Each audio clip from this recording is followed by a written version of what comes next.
Existem tempestades de poeira que atingem a todo o planeta em Marte. Assim como na Terra, o vento sopra constantemente em Marte, causando erosão.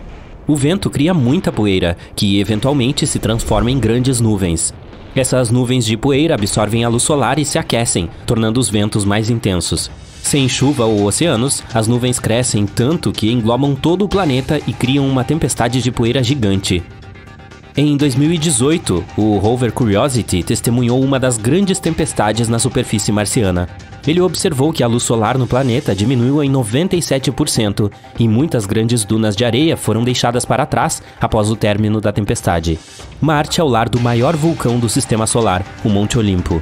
Esse vulcão gigante tem 22,5 km de altura. Isso é cerca de 2,5 vezes o tamanho do Monte Everest. Ele se formou há milhões de anos, numa época em que Marte estava coberto por inúmeros vulcões, vomitando lava derretida pela superfície do planeta. O Monte Olimpo é um vulcão em escudo, então, em vez de cuspir lava e chamas no ar, a lava flui lentamente pelos lados do vulcão.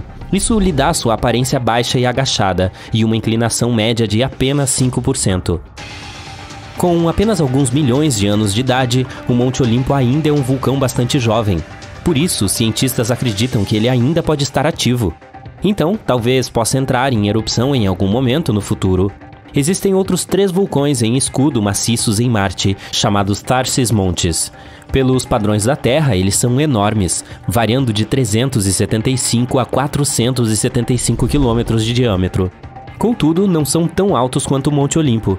O pico mais alto lá é de 14,5 km.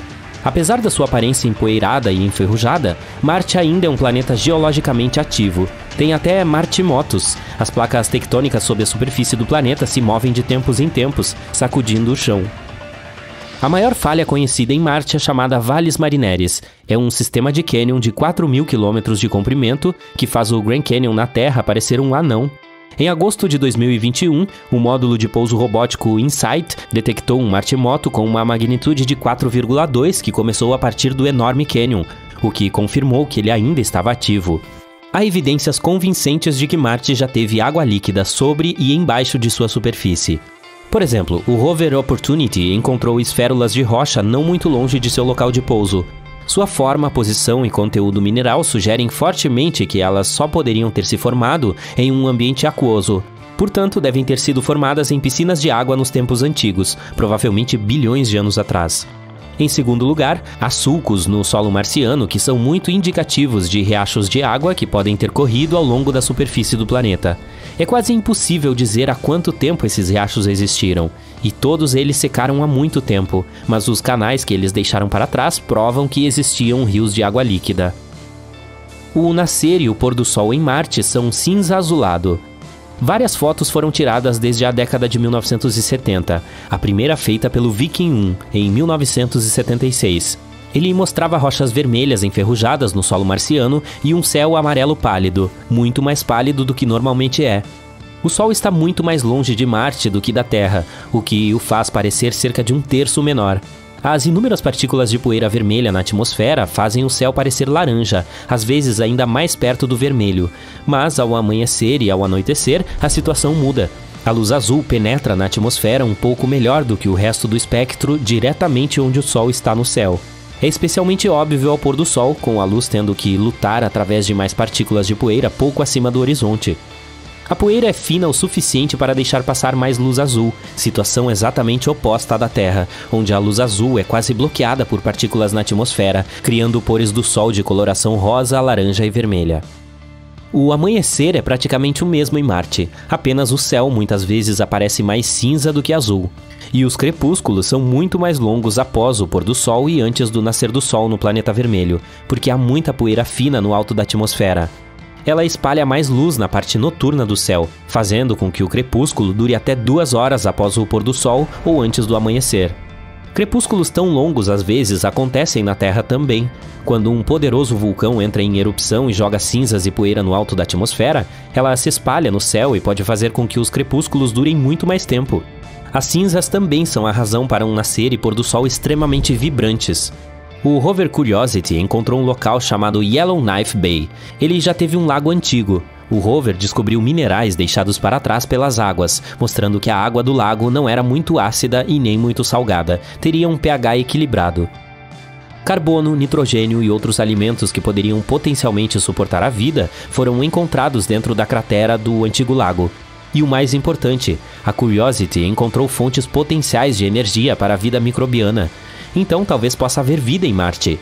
A atmosfera de Marte já foi muito mais espessa, o que foi precisamente a razão pela qual havia água líquida e fluindo em sua superfície. Nos últimos bilhões de anos, no entanto, os cientistas acreditam que o Sol atacou a atmosfera do planeta vermelho, removendo lenta mas constantemente suas camadas externas. Os ventos solares devem ter atingido a atmosfera com força suficiente para que as moléculas de hidrogênio mais leves das camadas superiores fossem dispersas e atraídas para o espaço sideral. Com o tempo, isso poderia ter feito com que a atmosfera ficasse cada vez mais fina, até que não fosse espessa o suficiente para suportar o fluxo de água. E esse foi provavelmente o momento em que Marte começou a se transformar no planeta vermelho enferrujado e estéril que conhecemos hoje. Em algum ponto no futuro, Marte pode ter anéis como Saturno. Os cientistas acreditam que os anéis ao redor do gigante gasoso podem ter surgido depois que uma lua ou várias se aproximaram demais de Saturno e foram destruídas. São seus detritos de rocha e gelo que agora orbitam em estreita proximidade com o planeta. Marte também tem duas luas, Phobos e Deimos, e a primeira está condenada. Marte atraiu ambas do espaço sideral com sua gravidade há muito tempo, e desde então elas orbitaram o planeta. Mas enquanto Deimos tem uma órbita constante, Phobos a cada volta se aproxima constantemente de Marte. Para entender melhor, veja. A nossa Lua completa uma órbita na Terra aproximadamente a cada 27 dias, enquanto o próprio planeta gira em torno de seu eixo a cada 24 horas.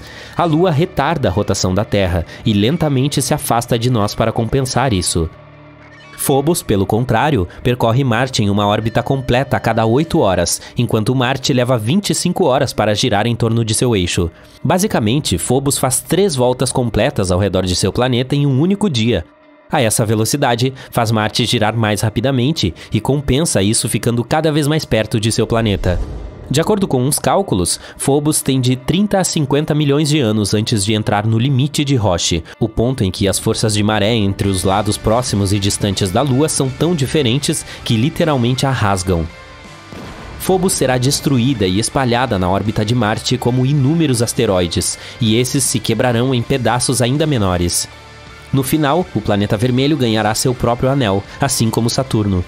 Mas esse não será o fim. A gravidade de Marte atrairá esses detritos espaciais, resultando em uma tempestade de granizo de rochas e metal caindo em sua superfície. Apesar de Marte estar a 225 milhões de quilômetros de distância de nós, em média alguns pedaços também podem chegar até a Terra. Há muito tempo, Marte foi bombardeado com asteroides. É daí que vêm as crateras em sua superfície. Sua atmosfera fraca ainda permite que corpos espaciais entrem nela, mas isso não é um evento frequente hoje em dia. Antigamente, no entanto, alguns asteroides eram tão grandes que levantavam nuvens de detritos no alto da atmosfera.